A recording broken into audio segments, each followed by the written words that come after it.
존경하고 사랑하는 안양 시민 여러분, 안녕하십니까? 안양과 함께 성장할 도시 전문가, 안양 6동, 안양 7동, 안양 8동 지역구 더불어민주당 소속 최진기 의원입니다.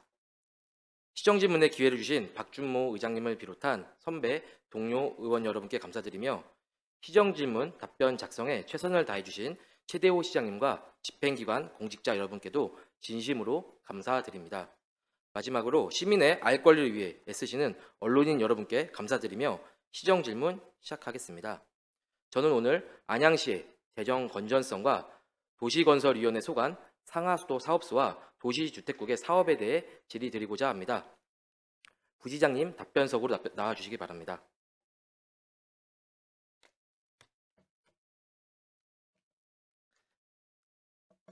네, 부시장님 작년 연말에 시정질문에 이어서 이번에도 부시장님께 시정질문을 신청하게 됐는데요.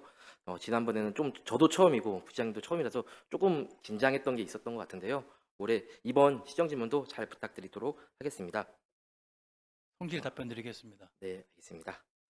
먼저 안양시의 외부 재원을 확보를 위한 안양시의 노력 사항 및 결과를 서면 답변 받았는데요. 2022년, 2023년, 2024년 이제 금액적으로 봤을 때는 이제 큰 차이는 없는 것 같은데요. 공모 사업에 있어서 조금 차이가 있는 것 같습니다.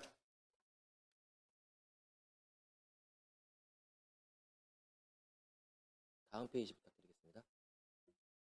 네. 2023년 공모 사업 이제 결과가 이제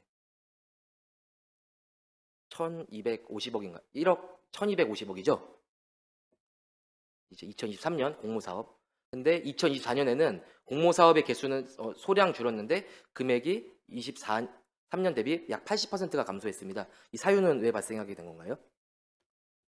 예, 그 사유를 정확히 두 가지 정도로 설명드릴 수 있는데요. 첫 번째는 그 하수도 시설 현대화 사업이라는 게 계속 공모 사업으로 규모가 좀 크게 진행되고 있었는데 여기 23년까지만 진행이 되고 24년부터는 이제 더 이상 진행이 되지 않아서 좀 규모가 좀 줄어들었고요.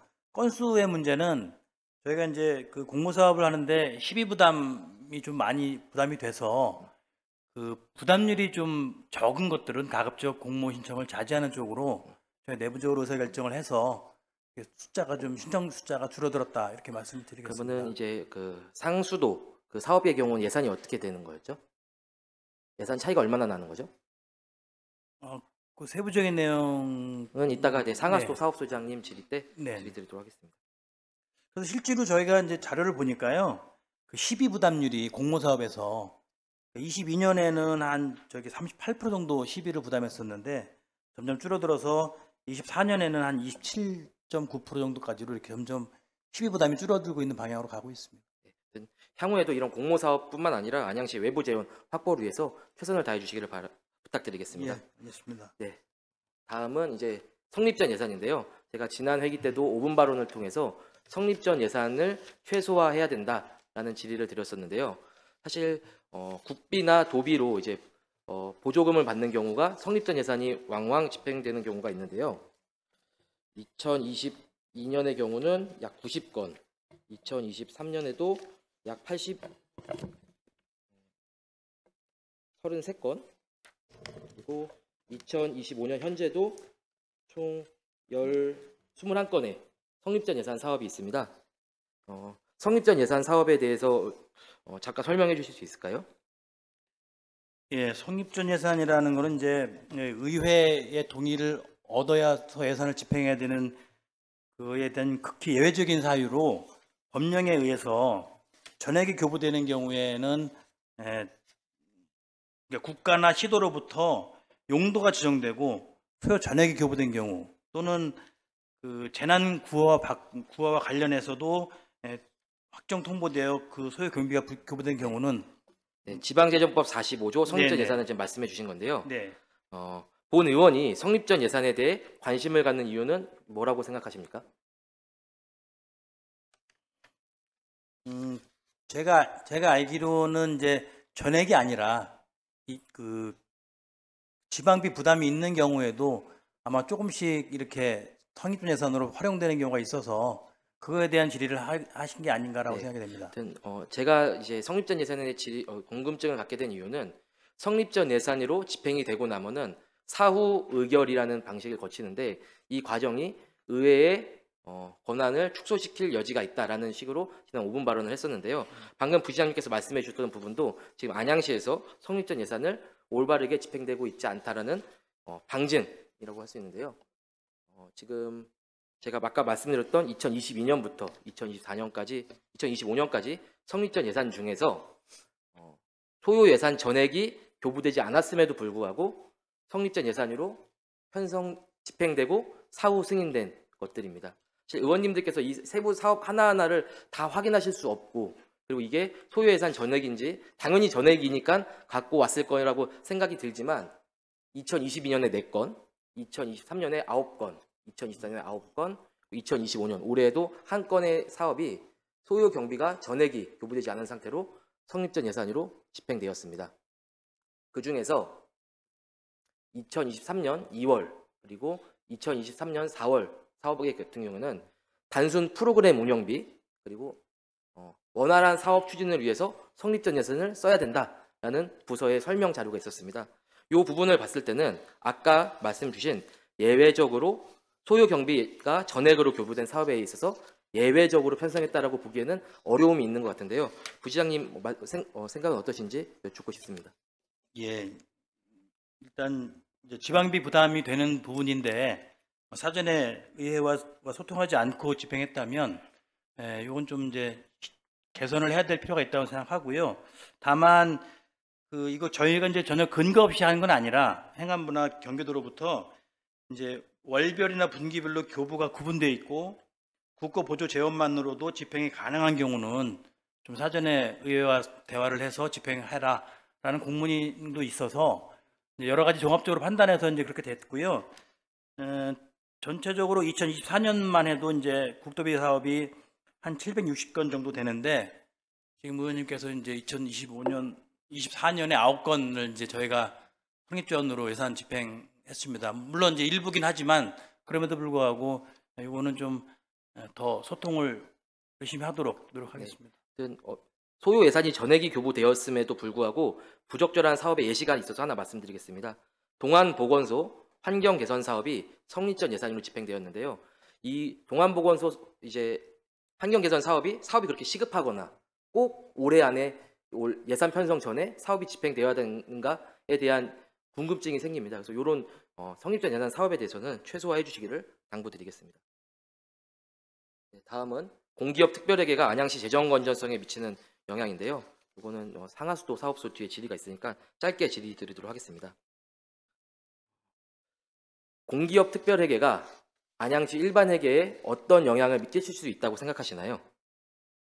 뭐 기본적으로 일단 뭐 별도의 일반 회계와 분리해서 독립적으로 운영하라는 취지는 있지만 어차피 안양시라는 그 큰 틀 안에서 보면 일반 회계든 뭐 특별 회계든 간에 이제 뭐 다 시장이나 의회의 그 관할 안에 있어서 뭐 다 이제 그 적절히 운영을 해야 되는 거고 서로 영향을 미친다고 볼 수 있습니다. 네, 그러니까 특별 회계에서 이제 발생된 수입은 일반 회계로 편입될 수는 없지만 일반 회계에서 특별 회계의 재정 건전성이 악화되면 일반 회계에서 어떤 이전이 가능합니다. 이것처럼 서로 복식북이라고 해서 장부를 따로 쓴다고 해서 재정에 전혀 상관없다고 볼 수 없는데요.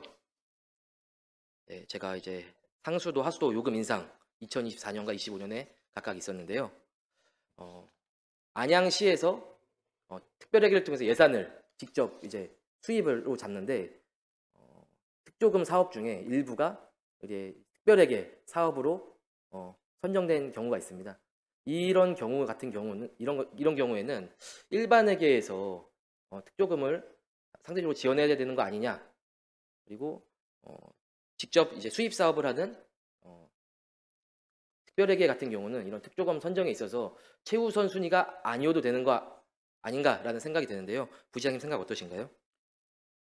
예, 뭐 어느 것이랑 상관은 없다고 생각되지만 일단 특별회계라는 그 제도의 취지가 그 독립자산제를 운영하라는 그 제도이므로 저희가 의원님 말씀하신 대로 일반 회계와 특별회계가 이렇게 넘나들지 않을 수 있는 방법들을 향후에 집행하면서 그건 유의해 보겠습니다. 알겠습니다. 네, 부시장님 답변하시느라 고생 많으셨습니다.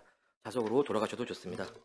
다음은 윤숙희 상하수도 사업소장님, 네, 답변서로 나와주시기 바랍니다.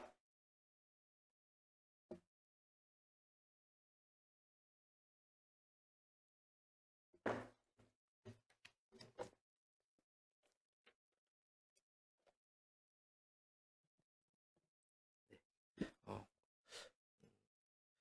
제가 이제 그 상하수도 사업소 질의를 하기 전에 한 최근 10년 정도 이제 시정지문 속기록을 좀 찾아봤는데요.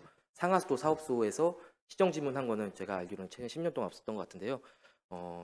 상하수도 사업소장님으로서 무튼 답변 준비하시느라 고생 많으셨다는 말씀 드리면서 질의 시작하도록 하겠습니다. 상하수도 요금이 점차적으로 인상이 되고 있습니다. 이런 부분에 있어서 시민들께서는 이 서비스 질을 향상을 어떻게 느끼고 계신가요? 네, 상수도 요금 인상은 이제 안정적인 물 공급과 하수도의 이제 안정적인 시설 유지를 통해서 이제 쾌적한 환경을 우리가 유지를 하기 위해서 이 돈을 걷고 있는 거거든요. 그리고 현재 상수도 요금과 그 하수도 요금을 인상하게 된 거는 거의 총 비용 대비 사실은 단가가 좀 더 높게 총가가 들어가기 때문에 이번에 인상하게 된 계기를 말씀드리겠습니다. 저 두 가지 조례들이 제가 도시건설 상임위원회에 있을 때 논의가 됐었고 해당 과정들이 나름대로 절차를 거쳐서 다른 용역들을 거쳐서 요금이 인상된 것으로 알고 있는데요. 사실 이번 시정지문을 준비하면서 과연 요금 인상이 최후의 선택이 되었어야 되는데 과연 그 다른 절차들을 놓치지 않았는가라는 생각이 드는데요. 아마 국장님과 저 함께 이 부분 논의하면 좋을 것 같은데요. 답변서 이렇게 돼 있어요. 2018년 이후 상하수도 요금이 동결돼서 노후화된 시설물 정비 사업으로 재원 확보가 필요하다. 그리고 아까 답변해 주셨던 것처럼 시민께 깨끗하고 안전한 수돗물 제공과 하수도 수질 개선을 통해 쾌적한 도시 환경을 조성하겠다라는 답변을 해주셨는데요. 네. 어떤 지자체의 감사원 감사 결과를 갖고 왔습니다. 제가 이 상하수도 원인자 부담금에 궁금증을 갖게 된 이제 계기인데요. 이렇게 돼 있어요. 감사원에서는 상수도 원인자 부담금 단위 사업비는 기투자한 수도시설의 실소요 공사비에 전년도 연간 생산자 물가 상승률을 곱하여 산정한다. 그러나 이 시에서는 정수장과 배수지 외에 2010년에 신규 신설 등에 투입된 사업비를 반영하지 않았고 이것을 상수도 조례에 반영하지 않았다라고 되어 있습니다. 안양시도 비슷한 사례가 있나요? 안양시는 이 표준 조례가 2007년도에 환경부에서 내려왔습니다. 예, 그 표준 조례 안에 따라서 최근에 건설된 그 완료된 수도 시설 사업소를 반영하여서 저희가 조례를 개정하였습니다. 네. 네. 그러면 안양시에는 정수장이 총 몇 곳이 있죠? 세 곳인데 한 곳은 지금 폐쇄해서 네, 짓고 두 있고요. 네, 두 곳 있습니다. 네, 그래서 이렇게 안양시 상하수도 홈페이지에 두 군데가 돼 있어요. 포일정수장, 청계통합정수장이 지금 이제 운영 중에 있죠. 네. 그리고 배수지는 총 8개의 배수지가 있습니다. 네, 네. 맞죠? 그러면은 이 아까 이모 시에 이제 감사원 자료를 보면은 기투자한 수도 시설의 실소요 공사비, 그러니까 3개의 정수장과 또는 2개의 정수장과 8개의 배수지가 반영되어야 되는데요. 저희 조례 표준안이 내려왔을 때는요, 저희 비산하고 포일이 이제 시설이 다 오래전에 지어진 거라, 청계 통합만 2002년도 시설을 반영했고요. 그리고 이제 비산 배수지가 2002년도라 그걸 이제 반영했습니다. 이게 지금 안양시 상수도 원인자 부담금 산정 징수 등에 관한 조례 별표를 갖고 왔는데요. 네. 아까 말씀해 주신 대로 2002년 4월 기준입니다. 이 외에도 2개의 정수장이 더 있고 8개의 배수지가 있어서 총 사업비와 관련된 비용들을 원인자 부담금에 반영해야 되는데 안양시는 2002년 기준의 원인자 부담금을 반영하고 있다라고 생각이 되는데요. 혹시 제 발언 중에 틀린 부분이 있을까요? 네, 이제 의원님 말씀도 맞고 이제 반영을 해야 되는 부분도 있습니다. 그 부분에서 이제 창밖벌 배수지 경우 여기 좀 빠진 부분은 있습니다. 2002년 기준 시설 기준으로 우리가 원인자 부담금을 받고 있다. 그래서 2002년 이후에 발생한 여러 기투자 사업들 있죠. 정비 사업이나 개별 건축 사업들에 대해서 원인자 부담금이 반영이 안 됐다. 안 된 부분은 아니고요. 이제 저 지금 현재 PT에 나와 있는 부분은 대규모 시설에 대해서 적용을 하고 있습니다. 우리 시의 경우는 이제 관양 택지개발지구나 이제 박달 스마트밸리가 이제 해당될 것 같고요. 지금 이제 의원님이 말씀하시는 거는 이제 제 2호에 따른 그 부분에 대한 그러면은 거는 좀 저도 이후에 필요한데. 추가적으로 참 자료가 궁금해지는 거는 네. 2002년 이후에 네. 이제 지금 기존 요 방식으로 산정을 했는데 새로 우리가 원인자 부담금 방식을 약간 정수장 2개, 정수장 3개죠. 폐쇄하기 전까지니까 네. 정수장 3개, 그리고 배수지 8개로 계산했을 때 금액의 차이가 분명히 있을 겁니다. 이 차이 사항을 별도로 자료를 제출해 주시기 바랍니다. 네. 별도로 설명드리겠습니다. 네. 그래서 또 하나는 이제 원인자 부담금의 구경으로 상수 기관의 구경으로 이제 원인자 부담금을 산정하는데요. 마찬가지로 안양시는 2018년에 개정해서 굉장히 낮은 2024년 시흥시가 개정한 거의 단가하고는 꽤나 많은 차익을 보이는데요. 예를 들면은 150mm 구경 같은 경우는 4천만 원 가량의 차이가 나고 있습니다. 요거는 어떻게 볼 수 있을까요? 네, 이 부분도 이제 그 상수도 시설에 대해서 이제 반영은 꾸준히 했고 물가 상승률도 반영해서 했습니다. 이제 2009년도 한번 저희가 의회에 한번 제출한 적이 있었는데요.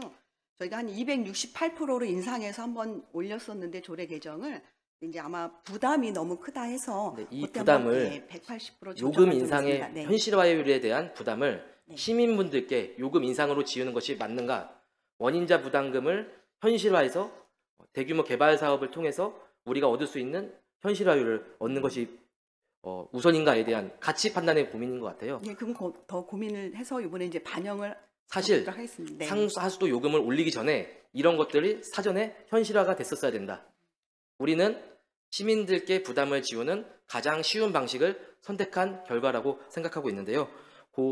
제 의견에 대해서 소장님 어떻게 생각하고 계신가요? 네, 그 부분에 대해서는 의원님 말씀밖에 저희가 더 이제 시민들의 부담이 안 되도록 더 고민을 했어야 되는데 그 부분에 대해서는 더 적극적으로 고민을 해보도록 하겠습니다. 네, 감사합니다. 네, 그래서 지금 요 내용들을 제가 좀 질의를 드렸던 거고요. 향후 그러면 조례 개정을 하실 의향은 있으신가요? 지금 현재 청계 통합 정수장 이제 고도화 사업이 이제 올해 이제 12월 준공 예정이거든요. 그러다 보면 그 사업비랑 부담해서 저희가 이제 조례 개정 부분을 더 검토를 하겠습니다. 네, 시민들의 부담이 증가되는 만큼 이 부분들 신속하게 조례 개정에 서둘러 주시기 바랍니다. 네. 다음은 서비스 질이 어떻게 바뀌었느냐라는 좀 질의를 드리고 싶은데요. 이거는 사실 수도 시설과에서 굉장히 고생을 하고 있지만 사실 우리 시민들의 눈높이에 있을 때는 사업이 굉장히 부진하다라고 볼 수 있는데요. 요금 인상으로 시민들의 부담은 증가되었습니다. 비용에 따른 편익 지금 당장 증가가 됐나요? 편의 시설이 이제 대규모 공사 사업이다 보니까 사업 기간이 좀 많이 소요가 됩니다. 그러니까 시민분들께는 지금 현재로서는 피부로 와닿지는 않을 겁니다. 2028년도 돼야 네. 고도화 시설이 되기 때문에요. 네. 네. 이 자료는 2021년 업무보고 자료입니다. 안양시의회에 제출된 업무보고 자료를 보면은 비산포일 통합 정수장은 2022년 4월 착공을 하여 2024년 12월 최초 사업 계획상은 작년 연말에 준공되는 거였는데요. 네. 올해 초 업무보고 자료입니다. 28년 3월로 공사 준공 예정이 비약적으로 증가되는데요. 사업 기간이 비약적으로 증가된 사유와 사업 기간이 늘어남으로 인해 발생되는 문제점은 무엇이 있는지 각각 답변 부탁드리겠습니다. 네, 지금 비산 포일 정수장 현대화 사업을 진행하고 있습니다. 여기 이제 공사 차량 진입이 없어서 그걸 이제 확보하는 과정에서 한 10개월 정도가 공기가 늘어났고요. 그리고 중간에 공사하면서 또 문화재가 발견되어 가지고 그 조사하는데 4개월 진행되다 보니 지금 공기가 이제 28년도 7월까지 지금 연장된 상태가 되겠습니다. 연초 업무 보고 자료보다도 4개월이 또 증가가 된 거네요. 네네. 앞으로도 계속 사업 기간이 늘어날 여지가 또 있는 거겠죠? 우선은 현재로서는 안 늘어나도록 공사에 이제 추진을 알겠습니다. 만전을 기할 텐데요. 근데 다만 이제 지하에 매설되거나 아니면 주변 여건에 의해서 알겠습니다. 영향을 좀 받는다는 말씀을 드리겠습니다. 다음은 청계통합정수장 고도정수 처리시설인데요. 마찬가지로 21년 업무보고 자료인데요. 23년 12월 공사 준공이 예정되어 있는데요. 이것도 마찬가지로 네, 올 12월에 이제 준공이 된다고 하는데 뭐 사유는 저도 내용을 알고 있으니까 추가적으로 듣지 않겠습니다. 근데 이런 두 가지 대규모 투자 사업이 사업 기간이 늘어남으로 인해서 발생되는 문제점 그리고 상하수도 공기업 특별회계에 어떠한 영향을 미치는지 짧게 설명 부탁드리겠습니다. 이제 공기가 늘어나게 되면 사업비가 이제 늘어나는데요. 우선은 사업비가 최소화될 수 있도록 저희가 꼼꼼히 이제 챙길 겁니다. 그리고 다만 이게 장기 공사다 보니 그 물가 상승률이 한 3% 이상 되게 되면 그 부분에 대해서는 저희가 또 부담을 해야 되는 부분이 있습니다. 또 공기 내에 공사가 될 수 있도록 좀 최선을 다하겠습니다. 네, 최소 사업이 4년 이상 이제 연기가 됐는데요. 그거에 따른 어떤 부담을 사실 시민들께 지우고 있는 것처럼 보여지는 거예요. 이런 그 과정에서 우리가 요금 인상을 했던 거잖아요. 네. 이런 어떤 공사 지연이 시민들에게 불편으로 그리고 시민들에게 부담으로 직결된다는 것을 상하수도 사업소에서는 유념해 주시고 공사에 속도를 내주시기를 부탁드리겠습니다. 네. 네, 다음은 하수도 이제 원인자 부담금 단위 단가인데요. 2018년도와 2023년도 큰 증액이 있었습니다. 손당 단가가 이렇게 높게 증가된 이유는 무엇인가요? 네, 2018년도에는 그 안양 하수 처리장이 준공되면서 그거를 이제 시설비에 반영을 한 상황이고요. 2023년도에는 감사 지적사항 분에서 그 산정 방식이 그러니까 그 평균 방식이 좀 변경돼서 그걸 반영했습니다. 소비자 물가 상승률의 네. 반영 방식을 바꾼 건데 네. 여기서 어떤 문제가 있었냐면은 2023년 이제 원인자 부담금 요금 현실화율 이거 하수도 조례를 통해서 바꾼 거잖아요. 네네. 이 조례가 하수도 요금 조례하고 요금하고 같이 바뀌었어요. 알고 계시죠? 네. 그러니까 이렇게 원인자 부담금을 우리가 충분히 이전부터 어떤 현실화율을 높일 수 있음에도 불구하고 이것도 마찬가지로 요금 인상이라는 가장 쉬운 방식을 선택한 결과라고 생각하는데요. 향후 원인자 부담금 단가로 바꾸고 나서 하수도 경영 지표가 좀 개선이 되었나요? 네, 하수도 공기업 부분에서는 사실 이제 큰 대규모 공사다 보니까 그 수익이 한 370억 정도 되고 그다음에 이렇게 원인자 부담금이 한 154억 돼요.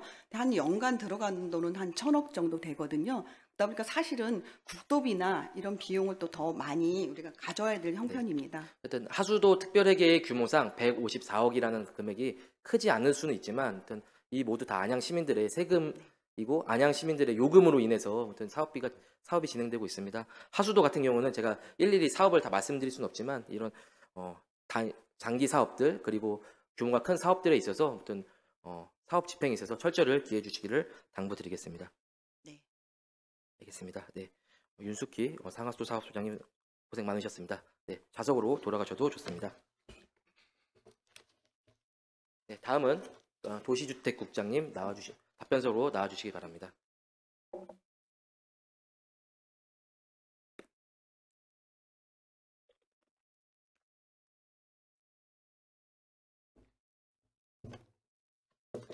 네, 국장님, 네. 답변 준비하시느라 굉장히 고생 많으셨던 걸로 알고 있습니다. 네. 2030 주거환경 정비계획과 관련돼서 질의를 드리려고 하는데요. 사실 아직 내용이 확정되지 않았고 이번 의회 의견 청취 그리고 도시계획심의위원회까지 좀 일정이 남아 있어서 예민한 내용들은 사실 좀 여쭤보기는 어려울 것 같고요. 특정 사업 지역에 대해서 제가 말씀드리는 것이 아니라 큰 틀에서 안양시가 원칙을 지켜서 사업을 진행했는지, 그리고 진행 과정에서 실수는 없었는지 이런 것들을 좀 여쭤보고자 합니다. 네, 진솔하고 성실하게 솔직하게 답변해 주시면 감사드리겠습니다. 네. 제가 질의는 드렸는데 2030 안양시 도시주거환경정비 기본계획의 정비 예정구역의 선정 기준과 절차, 향후 계획에 대해서 좀 질의를 드렸는데요. 답변이 이렇게 왔어요. 현재 용역 진행 사항은 어떤지 말씀해 주시면 감사드리겠습니다. 지금 현재 도시정비와 기본 계획은 지금 의회 의견 청취를 지금 앞두고 있으며 의회 의견 청취가 끝나면 도시계획 심의 등을 거쳐서 25년 4월경에는 이 고시를 할 예정에 있습니다. 용역이 언제 계약됐죠? 2023년도에 네, 23년 3월에 계약돼서 네. 착수일로부터 21일간 이제 되는데 원래는 준공이 24년 12월에 용역이 준공되고 고시가 도시계획위원회 지나서 고시까지 됐어야 되는 거죠. 네, 원래 그렇습니다. 예정이었다면은. 네. 근데 지금 도시계획위원회 거쳐서 고시까지 가려면은 한 3월에서 4월 네. 초 정도 될 것 같은데 네. 이렇게 용역이 한 3, 4개월 정도 중단됐던 이유는 무엇인가요? 근본 용역은 저희가 도시정비 기본계획은 그 10년마다 그 의무적으로 법정 의무 계획을 수립을 해야 되고 5년마다 이제 타당성을 검토를 해서 그 결과를 반영을 해야 되는데 아마 그 용역 추진 과정에서의 지역 주민 의견이라든지 이 정비 그 용역에 대한 주거 정비 지수의 완화, 그다음에 노후도 그런 부분들을 종합적으로 이제 반영을 하다 보니까 좀 용역 기간이 좀 늦어진 것 같습니다. 네, 알겠습니다. 그 이제 용역 기간에 대해서는 뒤에서 조금 이야기를 나눠보도록 하고요. 타당성 검토 면적에서 8.27 제곱킬로미터라고 되어 있는데요. 그 8.27 제곱킬로미터 기준은 어떻게 될까요? 밑에 있는 1기 신도시 5.15 제곱킬로미터는 이제 1기 신도시 지구 단위 계획 구역하고 일치하는데요. 제가 이 타당성 검토 면적 8.27을 도시 기본 계획에서 아무리 찾아봐도 이 8.27이라는 숫자가 안 나왔는데 이 선정 기준은 어떻게 될까요? 저희가 기존에 이제 이 답변이 정확히 맞는지는 좀 약간 체크를 해봐야 되겠는데요. 기존에 그 재개발 예정 구역에 그 지정이 돼 있다가 해제가 되면 반영을 안 시켰습니다. 실제 그래서 저희 근본 용역은 기존에 해제된 지역도 어떤 지역 주민들의 의견, 그 노도 그런 부분들을 충분히 감안을 했기 때문에 좀 그런 부분들이 이게 제가 달라진 것 같습니다. 착수 보고부터 최종 보고까지 발표 자료를 받았잖아요. 그 자료에서도 이 검토 면적, 그러니까 대상지, 그러니까 이건 지금 대상지를 찾는 거잖아요. 네. 대상지에 8.27 제곱킬로미터 기준이 안 나와 있다. 그리고 지금 국장님의 답변도 사실은 말씀하셨던 것처럼 확실한지는 모르겠다라고 말씀해 주셨는데요. 이 내용은 따로 확인해서 말씀해 주시면 감사드리겠습니다. 네, 그리 하도록 하겠습니다. 네, 이게 지금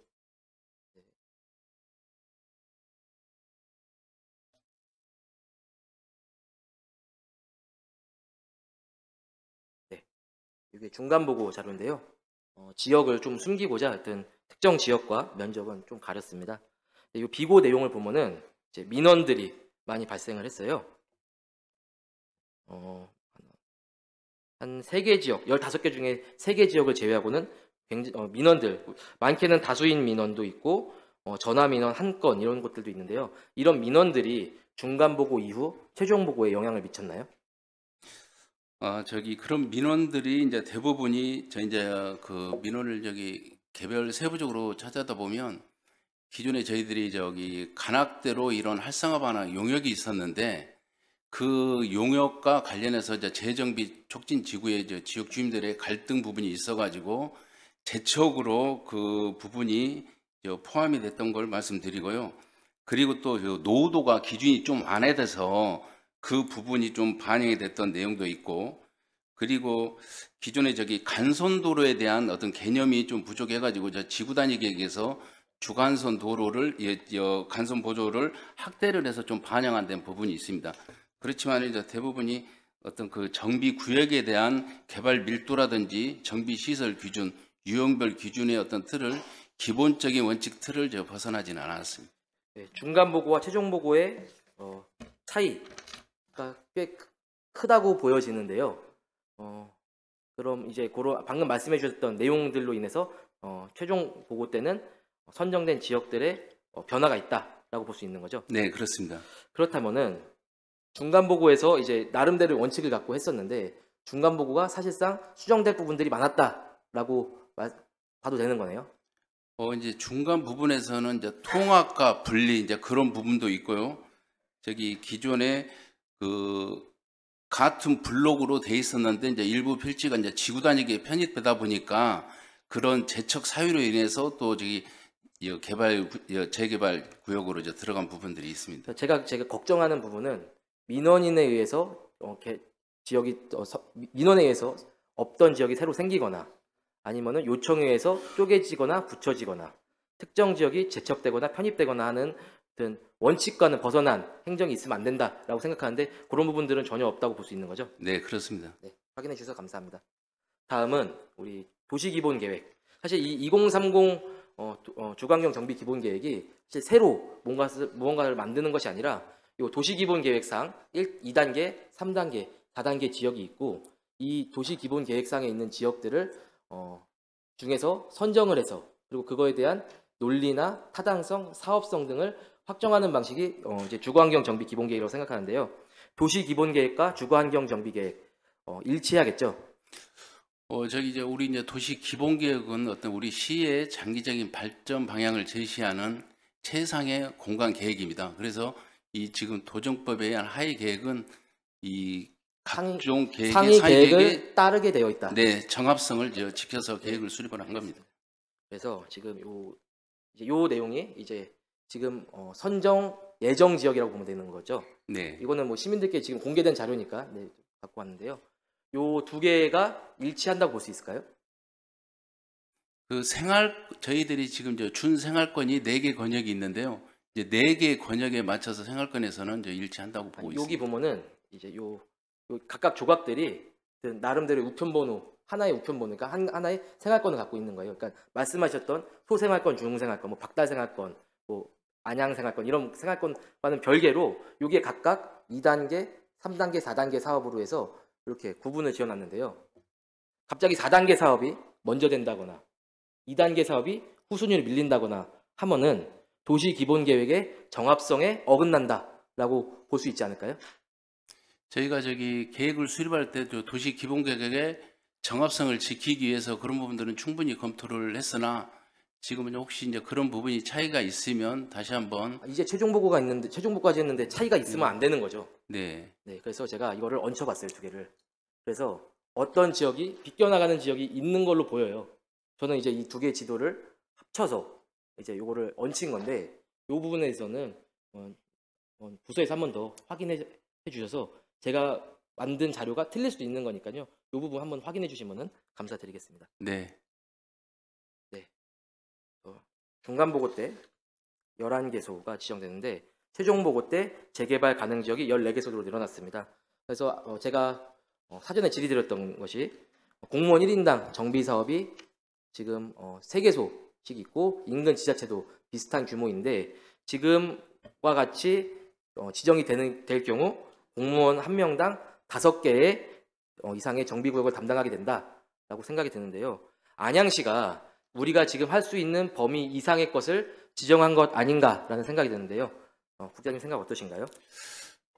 기존에는 어떤 우선 순위를 정해서 정비 사업을 추진을 했는데 이제 최근에 저희 평촌 신도시의 노후계획 도시의 어떤 주거라든지 서울의 그 주택에 대한 그 수요가 상당해서 이제 그런 부분들을 저희도 받아내려면 그 주민들의 그 요구 사항을 충분히 반영을 해서 그런 것들을 감안해서 선정을 했다는 걸 말씀드립니다. 국장님 우리 최종 발표 자료 제일 마지막 페이지 보면요.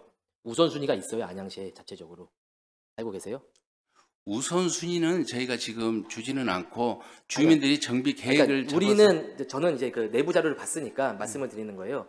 그 내부 자료 제일 마지막 페이지쯤 보면은 나름대로의 우선순위를 1순위부터 이 재개발 예정 지역 14개소를 순위로 매겼어요. 제가 어떤 데가 1순위고 어떤 데가 14순위라는 말씀을 드리지 않겠지만 1순위부터 5순위 중에 4개가 동안구에 있어요.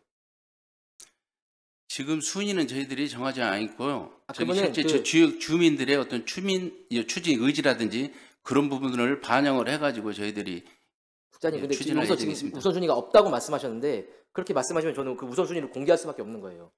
그 자료 마지막 페이지 있으니까요. 아마 그거는 참고 자료로 어떤 순위 내부적으로 검토를 한 상황이고 대외적으로는 이제 순위가 없다는 말씀을 대외적으로는 드립니다. 저도 그렇기 때문에 이제 조심스럽게 어떤 지역이 1순위라고 제가 말씀드리지 않는 거예요. 그러니까 이게 뒤에 제가 질의를 했지만 만안구와 동안구의 격차를 어떻게 해소할 것이냐라고 봤을 때 우리 집행기관에서는 동안구의 1순위, 4순위가 몰려 있는 걸 봤을 때는 사실 아직 격차 해소에는 노력이 안 닿는 것 같다. 피부로 그렇게 보여지는 거예요. 그 이제 이야기는 제가 지금 이 자료를 띄워놓고 말씀드릴 수는 없는 거니까 이 질의 끝나고 나서 시정질문 끝나고 나서 국장님과 따로 말씀을 나누도록 하겠습니다. 다음은 이제 해제 지역인데요. 2010 그리고 2020에 이제 여러 지역들이 해제가 됐고 이 중에 일부는 또 이번에 또 반영된 것들이 있는 것으로 알고 있습니다. 그리고 이번에도 많은 지역들이 예정대로 다 사업을 하면 좋겠지만 또 어떤 지역이든 또 해제가 발생할 수도 있는데요. 발생된 해제 지역과 향후 발생될 해제에 대한 안양시 입장은 어떤 것인지 답변을 부탁드리겠습니다.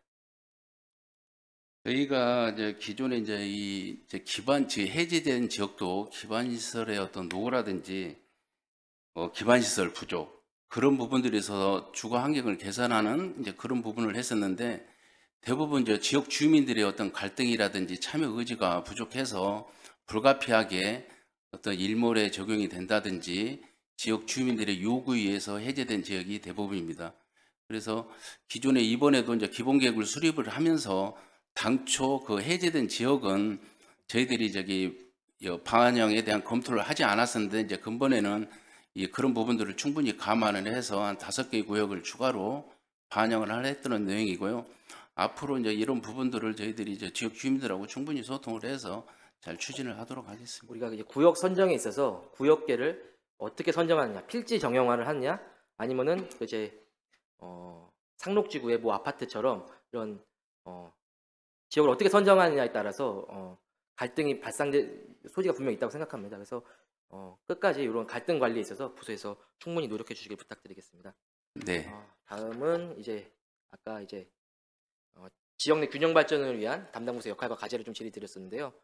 24개 구역 중에 15개를 만안구에 지정했지만 아까 말씀드렸던 그 순위가 만약에 있다면은 만안구는 그런 지역 내 균형 발전을 위한 노력에 조금 뒤로 밀려 있다는 생각이 듭니다. 만안구 발전, 지역 내 균형 발전을 위해서 부서에서 최선을 다해 주길 당부드리고요. 여기 이제 사업성이 없어서 이제 안양박물관 주변 지구와 능국 지구가 선정이 못 됐는데요. 도시공사의 공공재개발 사업 통해서 진행하겠다라는 보도 자료가 나왔는데요. 이 선정은 언제 되고 향후 절차는 어떻게 되는지 답변 요청드립니다. 저 두 개 구역도 저희들이 지금 도시공사하고 수시로 협의하면서 지금 협의를 하고 있습니다. 그래서 아직 어디 뭐 결정에 대한 그런 단계는 아니고요. 사업성 분석이라든지 어떤 지역의 어떤 요구 조건 그런 부분을 봐야 되기 때문에 좀 약간 시간은 소요되리라고 보고 있습니다. 네. 안양시가 꼭 사업성만 따라가야 되는 것이 아니라 이런 사업성이 부족한 지역들에 있어서는 공공이 이런 부분들 최대한 끌어줄 수 있도록 부서에서 최선을 다해 주시기 바랍니다. 마지막 질의 드리겠습니다. 제가 이제 이주 대책을 좀 질의를 드렸었는데요. 얼마나 많은 사람들이 이주할 것이냐에 대한 질의를 드렸었는데 평촌 신도시 같은 경우는 어느 정도 숫자가 32,000호 정도로 이제 될 것이다. 그리고 이게 매해 2,000에서 6,000호 정도로 단계별로 된다고 하는데요. 이것이 정비 사업과 함께 추진되면은 이 안양 시민들 다 어디로 가서 살아야 됩니까?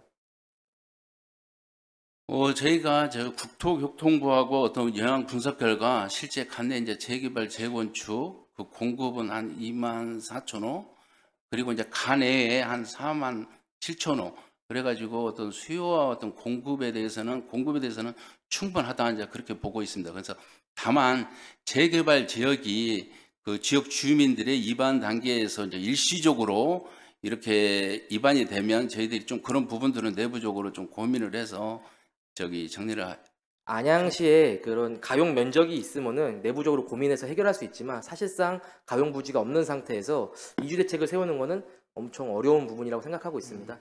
부서에서도 사실은 뾰족한 대안이 없을 수밖에 없다고 생각이 드는데요. 하지만 그런 고민들을 지금부터 하느냐, 그때 닥쳐서 하느냐에 따라서는 또 큰 차이가 있다고 생각합니다. 부서에서 이런 2030 주거환경 정비 기본 계획 끝까지 시민들의 눈높이에서 해주시기를 당부드리도록 하겠습니다. 네, 잘 알겠습니다. 네, 국장님 자소로 돌아가셔도 좋습니다. 네, 마무리 발언하겠습니다. 안양시 재정 건전성을 위해서 부단히 노력하고 있습니다. 물론 우리 안양시에서도 충분히 노력하고 있지만 사실 부족한 부분이 있다고 생각합니다. 의회와 소통을 통해서 안양시 재정 건전성 확보에 노력을 해주시기를 당부드리고 2030 주거환경 정비 계획 안양 시민들께서 굉장히 관심이 많습니다. 원칙대로 그리고 규정대로 절차대로 떳떳한 2030 안양시 주거환경 정비 기본 계획이 되기를 진심으로 기원하면서